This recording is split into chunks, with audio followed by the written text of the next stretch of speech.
Hello, Hola, Konnichiwa, Salaam, Ciao Namaste. Peace to all. This is Soulology, the science of the soul. And what we're going to talk about real quick is the connection of spirituality and science. And let's first start off with this.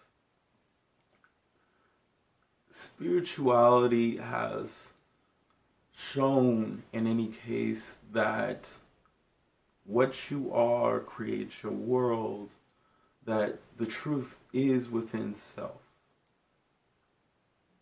But on the same end, science seeks to advance and understand the universe around it. Spirituality has already stated this, yet science is right now playing catch up. So, what we're discussing is the understanding of what science is catching up to right now and the connection to it, that these two really aren't that different. They are both the same in what they show and create in the moment. And we're going to go over 5 different parts of that. And the first one being just knowing self within. And what exactly do I mean by knowing self within? And how does this, of course, connect with science? Some people might think that doesn't make sense or anything. Well, like, how does science connect with knowing self within? It connects very well with simply this. Spirituality will tell you that within self is all the information you need and desire. And that whatever you are looking for, whatever you're understanding, you don't actually have to look outside of who you are as a person. It's already within you. All you have to do is look within self and you'll find the answer. But most of us are, of course, looking outside of ourselves through other information, whatnot, trying to believe other things outside of ourselves, other forces outside of ourselves, instead of believing ourselves. We don't believe that we are capable of having such information. However, science shows that you already are a supercomputer, that you already have information within. In fact, you have so much information, you have a thing called a pineal gland. The pineal gland has a sand-like a crystal-like sand within it. That crystal-like sand is similar to what a quartz is. And quartzes are known for carrying information. In fact, you see them in certain computers, in electric devices, and even watches. These things can be used for information to gather, and you have the same actual thing within who you already are. You're capable of actually gaining information. In fact, probably even more, understanding information of who you are being, even as a soul. Because you have to remember, at the end of the day, you are not this being, you are a soul. Which leads to number 2, that death is an illusion. So then, how is that possible, you might think? That how can death be illusion when I see someone, they die and whatnot? Because, like I said, you are not your body. You are a soul. Now, how does this connect to science? There is a theory known as the unified field theory, thus creating the idea that there is really no death after this, that you keep going and going, to you're just circulating energy one way or another, period. Spirituality has already stated this due to the fact that it knows you to be creator, that you could never die, even if you believe you could, because of the fact that you are your soul, you are not this body. You can only continue. We show this at times, especially through Eastern practices of what you would call either reanimation. Some may call it resurrection, of course, here, uh, and believe that there are only certain people, masters that we believe, who could only resurrect. But in the East, reanimation, or, of course, creating anew, in a sense, the new you. We are constantly able to rotate ourselves just by choosing what we desire as souls. But of course, like I said, science shows that you are already constantly in motion of that life never really ends. It only keeps beginning over and over again to create a new field of energy. Number 3, you are the universe. You are the universe. Everything the universe is made out of, literally, is you. The certain elements that are already in the universe that make it up are already in your body. And even the water is a part of the universe, because let me put it this way. What you find in your moon, you find in your trees. What you find in your trees, you find in you. All of it is connected to each other one way or another, in some way, shape, or form.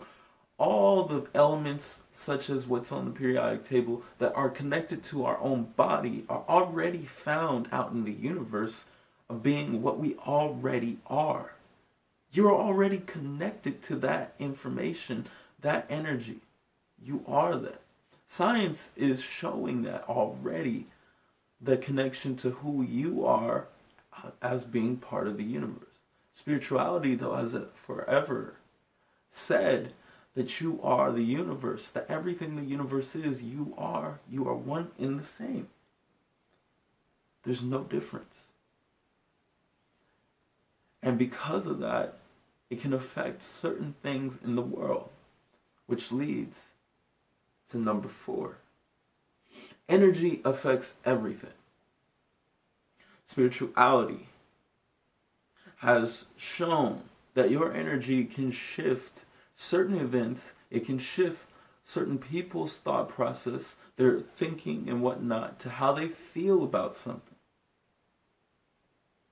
just by what you express and give in return. In fact, it can affect so well, you can change and shift certain ideas of violence and hate.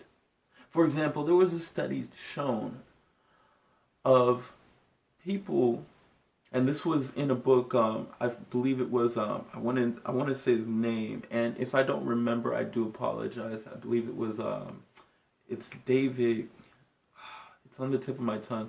I believe it was the Field Theory by David someone, and I do apologize if I can't remember the name off the top of my head, but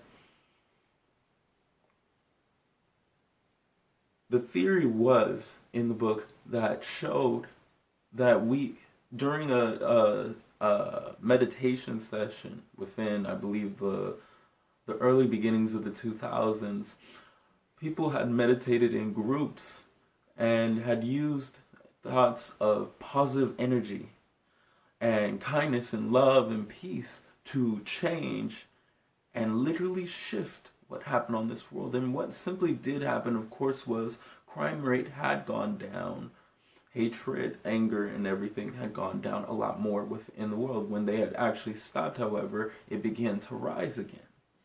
So your energy can have a grand effect on the world around you. When you think it, you create it. Your words and actions have an effect on it because they are vibrations. These vibrations can have an effect on how you create what you desire in life. When you say, I'm not good enough, you are literally speaking into existence that which you are. Of course, I'm not saying that that's what I am, but this is an example of that, being that when you create that, it becomes that. Science has shown that all energy can affect in that ways. So, and you can't be affected just by the energy around you, because you have to remember everything vibrates through atoms. Atoms. You have atoms. Everything has atoms. In the air, in the trees, in everything. Atoms affect everything and vibrate on everything, allowing it to have an effect on your world around you. And last but not least, number 5. You are not alone. And the reason why this would be true, spirituality would say that you're not alone because, of course, not just what you would call creator, a force above all this or whatnot, or whatever you desire to call it, it's all connected to you because you are that force. But that being said, we may believe that we are the only people in this universe, but you have to remember that couldn't possibly be true due to the stack of evidence around you. For example, there are too many planets that are livable and thrivable, even for humans. But yet, we have experienced seeing odd things out in the universe that we can believe, such as statues in Mars. Or, for example, a sun being consumed by some type of object around it. And of course, we've had often, far too often, spacecrafts on spacecrafts, as we call unidentified objects. Or, of course, unidentified submerged objects that have constantly, throughout the era, have been photographed, talked about, and videotaped many times over. We've shown it, and this is where it can be difficult to believe that we are the only people that exist in the universe. There's too much information against us, too many things that have happened and experiences that have happened to people, including myself, that would prove to say otherwise about who we really are. Science would show that there is life that allows us to thrive on other planets. And some would maybe even say that there's other life on other planets because of the fact of what we've seen on our very own planet itself. And this is just simply due to observation.